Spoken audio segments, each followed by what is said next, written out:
అందరికీ స్వాగతం. ఈ పాఠంలో వేమన శతకంలో ఒక పద్యం నేర్చుకుందాం.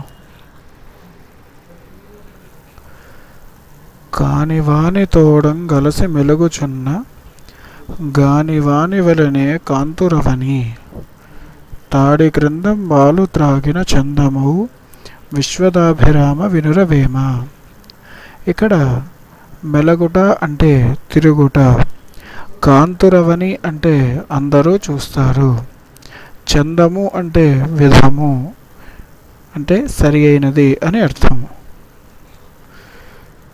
ఈ పద్యానికి భావము కానివాని అంటే చెడ్డవాడితో కలిసి తిరుగుతున్న అతనిని చెడ్డవాని వలనే అందరూ చూస్తారు.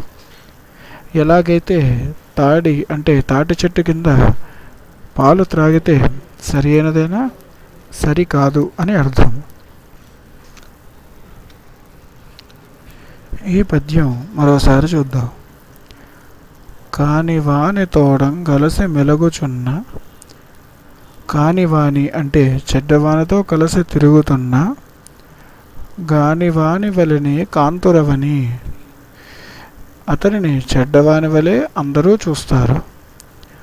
తాడి కింద బ్రాలు తాగిన, ఎలాగైతే తాటి చెట్టు కింద పాలు త్రాగితే చందమవు సరి అయినదేనా సరికాదు అని అర్థము. విశ్వదాభిరామ వినురవేమ.